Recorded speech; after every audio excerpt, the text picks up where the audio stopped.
Hey guys, it is Christmas Eve. Bitcoin's it's essentially at 98,000.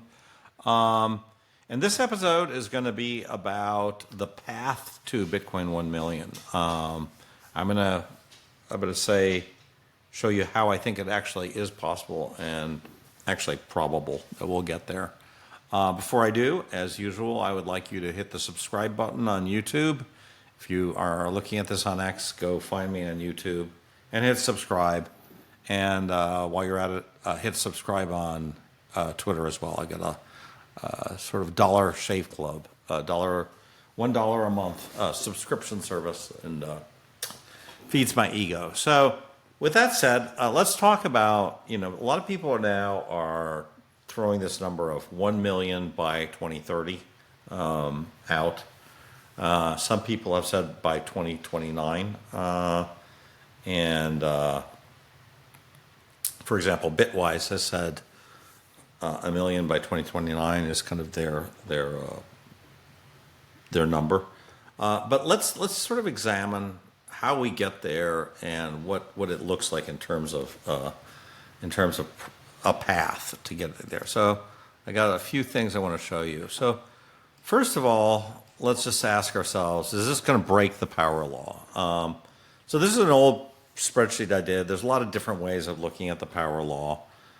But the trend line of the power law, is sort of around 80,000 right now. And, 5 years from now, we're getting to 365,000 trend line. So it's, a million's kind of a lot higher than that. But what I would look at sort of one standard deviation up using these power band approach that I like, we're almost there. So I would sort of say, this does not say we're not going to get there within 5 years.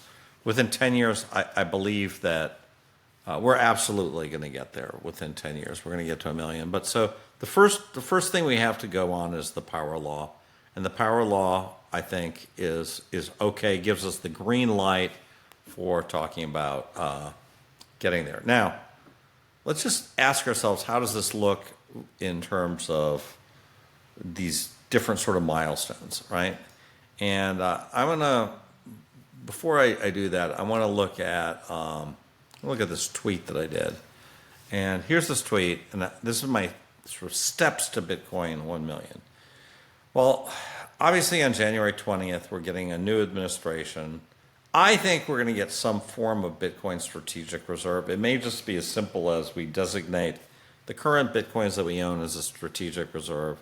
We may get something more like the Cynthia Loomis bill. I would like that. I'm not sure we're going to get that immediately. But we're going to have a new SEC chair. MicroStrategy is undoubtedly going to be raising more money in the form of convertible bonds, possibly preferred. And I think all this is going to get us to Bitcoin 150 by the end of Q1. Okay. Now, the next big thing is, how do we get, what happens at the end of 2025? Now, there's people who look at this 4-year cycle are saying that's going to be the end of the bull market. I don't necessarily agree with that, but I definitely think we could see massive ETF inflows in 2025. I think, we had $35 billion of ETF inflows, and we had another almost the same number from MSTR. So I think we're going to get something like 100 billion of inflows in 2025 for just the ETFs, and possibly like 75 billion of buys from MSTR. Who knows? But I think we're gonna see some notion of other countries announcing their reserve funds. I think we're going to probably see one of the Magnificent Seven buying some BTC. I think the advisors are all going to start allocating, and I think we're going to have a really great year in 2025. It may be a 250,000 Bitcoin year, which would be fantastic. It may be a 420,000 Bitcoin year, which would be even more fantastic. But let's just say we have a great year, and we're somewhere around 400,000 in at the end of 2025. And then we have, from there, we have 26, 27, 28, and 29, 4 more years to double, basically. And that does not strike me as being that difficult.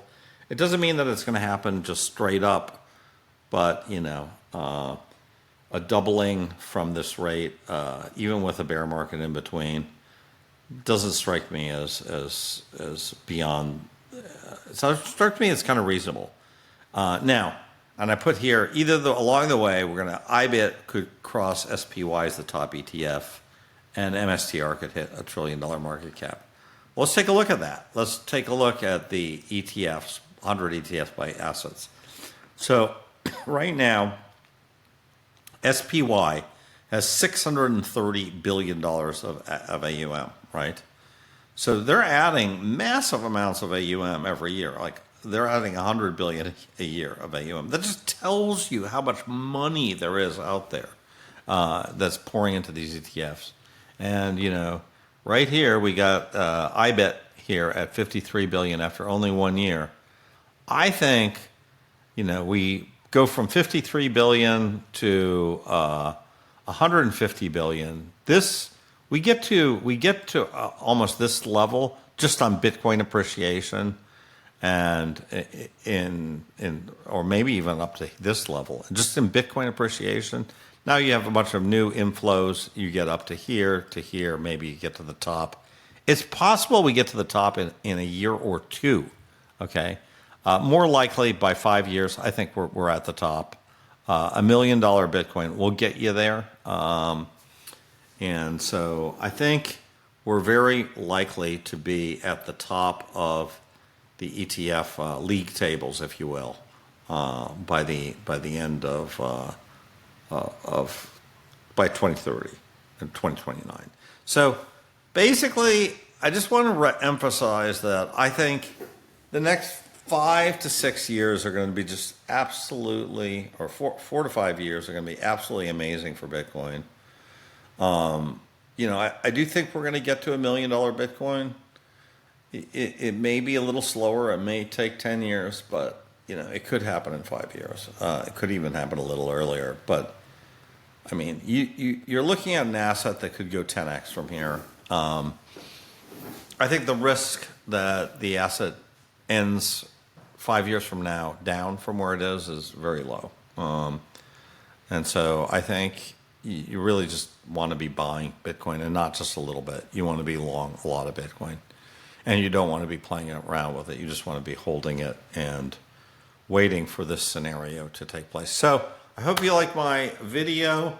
If you do like it, hit the subscribe button, and have a great Christmas Eve. I'm having duck. I hope you guys have a great Christmas. Alaska says hi. Alaska, where are you? Alaska, come here. Come on. Say hi to Twitter. Come here. There we go. Good girl. Good girl. There's Alaska. She says hi.